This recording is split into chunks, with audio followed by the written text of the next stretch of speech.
All right, let's talk about Russell Wilson now. 3-0 as a starter with the Pittsburgh Steelers, winning a big one against the Washington Commanders. Two teams that both have aspirations not just to make the playoffs, but go far in the playoffs. Let's talk about what Wilson did well, also what went wrong, as there was a stretch when it looked like Washington was going to kind of maybe run away with it, but Pittsburgh was able to battle back. Let's talk about it all. First, just the simple stuff. Again, with Wilson, he's doing a good job at running the offense. And that was a legitimate question, right? When he was with Seattle, was amazing at running the offense. When he was with Denver, not so much. So how well was he going to do with Pittsburgh? Well, he's looking like Seattle Russell Wilson again with these types of plays. Not the highest degree of difficulty plays, but really important ones. This one is a third down and goal. You see the concept on the screen where it's man coverage. The Steelers are just running a pick play. And as you see, when Wilson takes the snap, he looks over. Freiermuth is open on this one. The play's working as designed. But again, got to get the ball there quickly. Got to put it in a good spot. That's exactly what Wilson does. Again, this is what he did at such a high level in his last handful of years with the Seattle Seahawks, when it was a legitimate thing people were saying. Isn't it crazy that he's never won an MVP, right? That was the narrative for a while. It's because, yes, he was doing the other stuff, but he was doing stuff like this. We're seeing him do it again with the Pittsburgh Steelers. Also, something like this is fun, where it's going to be a 3rd down and 4 situation, and you see Washington is trying to fool the Pittsburgh Steelers. They have a lot of players at the lines that are selling us that it could be blitzing, but they're not going to.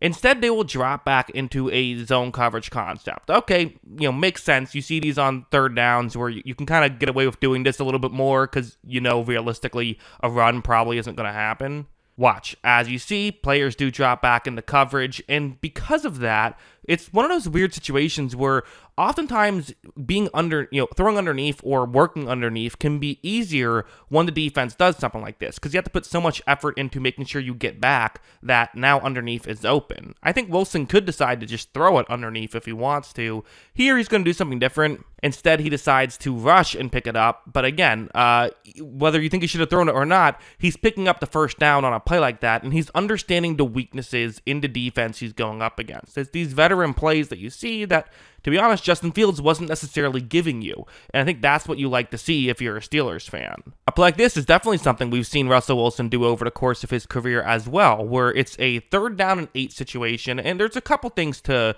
talk about right here. So it's 3rd down and 8. Look at that Washington player right there. You see how I'm showing that it's man coverage and he's supposed to cover the halfback. But a lot of times the way teams like to do this is if the halfback ends up blocking, then the player I've circled will rush the passer. Whoever the halfback ends up blocking, that player takes on the responsibility of covering the halfback. And the way you do this is it kind of gives you an extra rusher no matter what the halfback is doing, right? So if the halfback doesn't block, well, then you get your 5 pass rushers on 5 offensive linemen. If the halfback does block, instead of it being 6 on 5, it's 6 on 6. Well, when this play begins, here's the issue. That doesn't happen. Nobody picks up the halfback, and Wilson is kind of surprised by this. He was expecting that to happen, there to be contact right there, and then maybe he could try and scramble outside the pocket. At the last second, he's realizing that's not the case. No one is covering the halfback, but can he really get it over there when there's pressure right in his face? Well, the answer is yes, he can. Gets it over there, and because of that, they pick up a huge gain on this one and are able to convert to 3rd down. That's just smart football by the Pittsburgh Steelers and smart football by Russell Wilson. So, yeah, really good stuff. Of course, it would not be a film study about Russell Wilson and the Seahawks without talking about some jump balls. I mean, it's a part of his game, right? He's going to throw them up, and there's going to, I think there's going to be games this season where he's undefeated now. There probably will be games where he loses because they don't hit on them, but we haven't seen that yet. Here is the situation where it's going to be Pickens running a route that's going to be a one-on-one matchup on the outside. As you see, Wilson takes the snap. He, again, just fires it up there. And again, is this open? It's one of those things where it's like, not really. Like, it's not something that you typically look at and say, oh, yes, have to get the ball over there. This is simply, how much do you trust your guy? If you don't trust your guy, this is a bad throw to make. But for George Pickens, you should trust him. And look at this unreal acrobatic catch. I mean, that's a great catch. And again, it's easy to sit here and say, okay, does Wilson really deserve credit for just throwing one up in Pickens' direction? But at the same time, like, He has George Pickens, a good quarterback, understands the skill set of the players they have, and use that to their advantage. Now, I mentioned earlier how it seems like there's going to be a game this season where the Steelers lose and they don't hit on the deep shots, and people say, well, there you go. It seems like that's going to happen.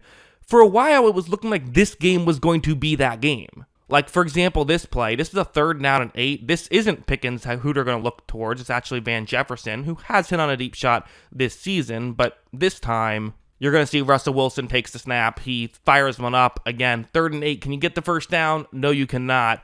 There were a lot of these. In fact, this was kind of starting to become a storyline, was they weren't hitting on some of the deep shots. You had this one on a 3rd down and 10 where Wilson is going to fire one up and, again, almost looks like it was going to hit, does not quite work. This one ends up being intercepted, so that was a big play. And in this one, again, a 3rd down and 10, and Wilson just off there, kind of a weird off play on that one. Not sure exactly what happened there, but there were definitely a few plays like this where it's like, yeah, it was working earlier, it's not working now.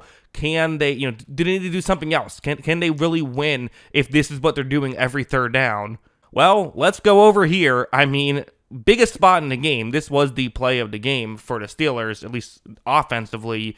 One-on-one matchup on the outside. It's Mike Williams, who, remember, just became a Pittsburgh Steeler this week. It was essentially a buy low move. Let's get a guy who, did not really work out with the Jets, but has shown success in the past, specifically at these types of routes. But again, 3rd and 9, down 6 of 2.5 minutes left. I mean, they're putting a lot of faith in him, largely due to they're assuming Pickens is going to get a lot of attention on the other side of the field. And when this play begins, that is a safe assumption, as Pickens, the safety ran up in that side of the field, now is trying to get back over, but he won't be able to do so. And you see Williams is past the defender trying to cover him. So great stuff here by Williams. Here's the issue, though. As I mentioned, these guys are just getting to know each other. Now they're going to have to hook up on this play in the biggest of spots. And on, when it comes to chemistry, deep shots are usually the most important, or I guess I should say the most difficult to get down. Wilson doesn't know exactly how fast Williams is. Williams doesn't know exactly where Russell Wilson likes to put the ball in these situations. However, as you see, beautiful throw. I mean, that was exactly where Wilson wanted it, and really not the easiest catch either for Williams, just because it was a bit over his head. But either way, those guys able to make it work. That gave them the lead, a lead their defense would hold on to, as the Steelers defense tends to hold on to leads in the 4th quarter, and they're able to make do a great job picking up that play. So yeah, I mean, again, for Wilson, it wasn't perfect, but it's a strategy the Steelers have. They're playing a very specific brand of football, and it is working right now, even against Washington, who, again, was 7-2 entering this game. So now the Steelers are 7-2, and it feels like, they make the playoffs every year. This year feels like they're more than just a fringe playoff team to get blown out in Wild Card Weekend. I think they could be an actual threat. So, yeah, really good stuff. But that's what I think about Wilson and the Steelers. What do you think? Let me know in the comments below. Always love hearing from you. And of course, as always, thanks for watching.